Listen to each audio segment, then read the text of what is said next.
Salam dan bahagia Ibu dan Bapak Guru. Jumpa lagi di Aksi Nyata Topik 2 Kurikulum Merdeka bersama Justina Tribudi Pamularsih, TK Santo Fransiskus Kayu Putih, Jakarta. Kali ini saya akan berbagi aksi nyata tentang pemahaman mengapa kurikulum perlu berubah. Modul yang akan kita pahami bersama dalam kurikulum merdeka ada 2 modul, yaitu kurikulum dan kurikulum merdeka. Sekarang kita akan mempelajari apa itu kurikulum. Kurikulum dapat dimaknai sebagai keseluruhan pengalaman belajar siswa yang dibentuk dari titik awal sampai titik akhir. Kurikulum juga merupakan jantungnya dari pendidikan. Ada 4 komponen kurikulum menurut Ralph Tyler. Yang pertama, menentukan tujuan.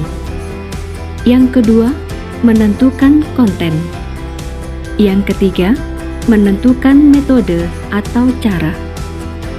Dan keempat, menentukan evaluasi. Sekarang kita akan melihat peran dan fungsi kurikulum.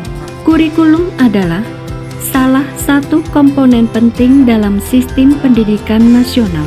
Kurikulum berperan sebagai pedoman dan acuan kita dalam pembelajaran.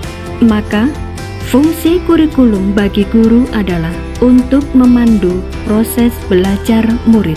Peran dan fungsi kurikulum dapat kita optimalisasi dalam kerangka: pertama, mewariskan nilai dan budaya masyarakat yang relevan dengan masa kini. Kedua, mengembangkan sesuatu yang dibutuhkan saat ini dan masa depan.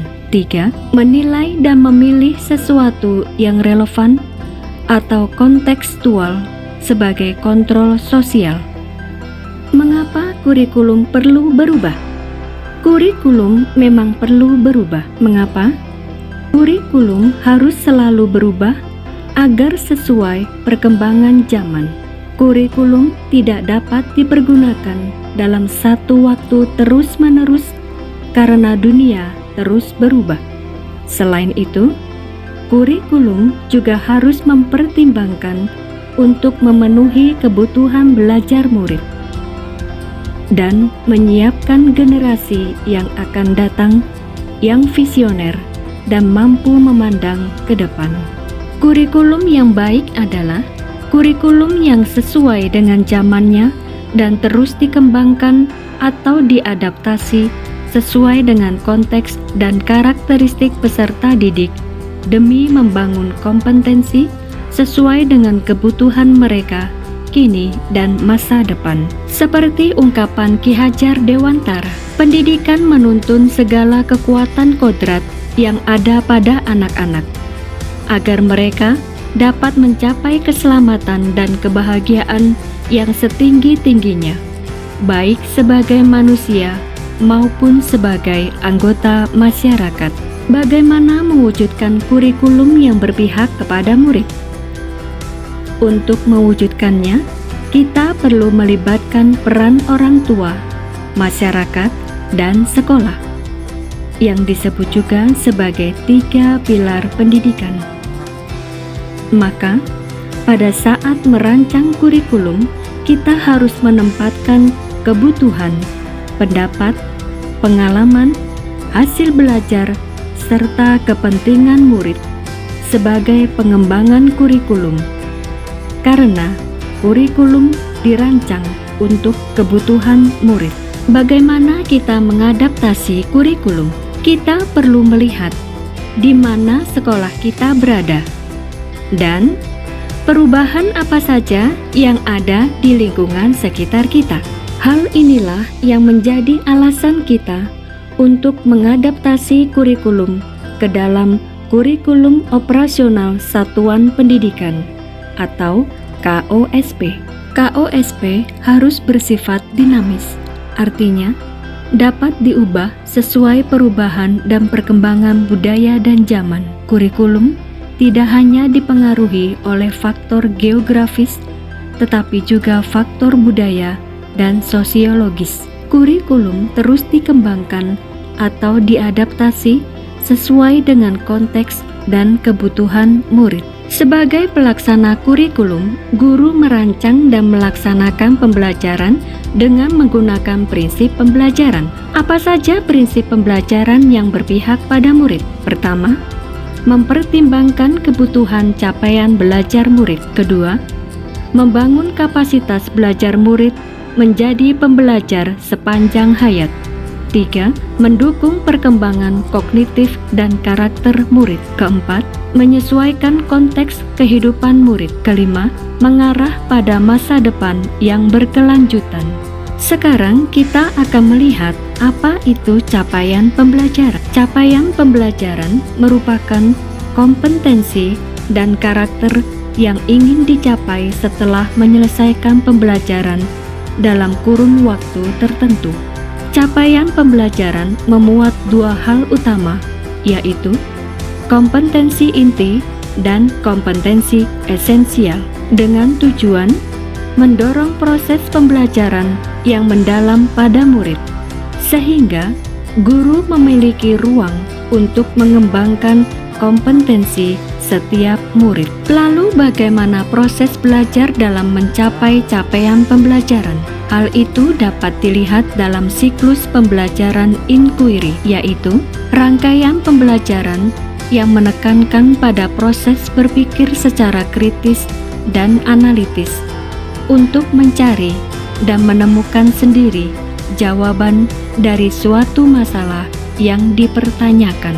Sekarang, apa kaitannya antara kompetensi dalam capaian pembelajaran dengan terwujudnya profil pelajar Pancasila? Profil pelajar Pancasila menggambarkan karakteristik pelajar yang diharapkan akan terbangun seiring dengan perkembangan dan kemajuan proses pendidikan setiap individu berdasarkan 6 dimensi, yaitu beriman bertakwa kepada Tuhan Yang Maha Esa, mandiri, bernalar kritis, kreatif, bergotong royong, dan berkebinekaan global.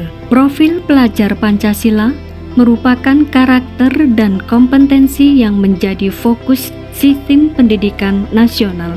Untuk membangun keenam dimensi tersebut, satuan pendidikan harus memastikan bahwa kegiatan dan pengalaman belajar terkait dengan keenam dimensi tersebut, yang kemudian diturunkan ke dalam capaian pembelajaran menjadi alur tujuan pembelajaran maupun modul ajar. Pembelajaran dengan paradigma baru merupakan upaya menumbuhkan pembelajar sepanjang hayat yang sesuai dengan profil pelajar Pancasila. Proses pembelajaran paradigma baru dilaksanakan melalui kurikulum merdeka yang memuat program intrakurikuler, ekstrakurikuler, dan program penguatan profil pelajar Pancasila. Perubahan utama pembelajaran di setiap jenjang yaitu pada jenjang PAUD, murid akan belajar melalui kegiatan bermain yang mencakup literasi, numerasi, agama, moral, dan sebagainya. Pada jenjang SD, mata pelajaran IPA dan IPS dilebur menjadi IPAS karena anak usia SD masih dalam tahap berpikir konkret atau sederhana, holistik, komprehensif, dan tidak detail. Pada jenjang SMP, mata pelajaran informatika menjadi mata pelajaran wajib.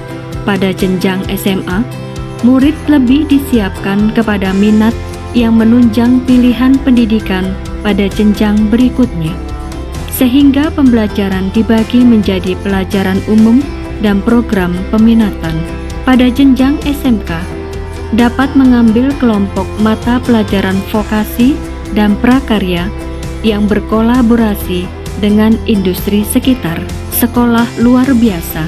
Penggunaan capaian pembelajaran akan berbeda-beda tergantung pada hasil analisis usia mental murid. Bagaimana pelaksanaannya pada setiap jenjang? Yang pertama, rancanglah kegiatan yang menarik, membangun rasa ingin tahu murid. Kedua, memfasilitasi murid untuk mengamati, bertanya, dan mengumpulkan informasi dari lingkungan nyata, menalar kritis, mengasosiasi, dan mengkomunikasikan temuannya. Ketiga, melakukan refleksi terhadap proses belajarnya. Struktur pembelajaran pada kurikulum Merdeka didesain dengan prinsip pendidikan yang berpusat pada murid. Dalam pelaksanaannya, masing-masing satuan pendidikan dapat menyesuaikan kurikulum sesuai dengan konteksnya. Demikianlah pembahasan mengenai mengapa kurikulum perlu berubah.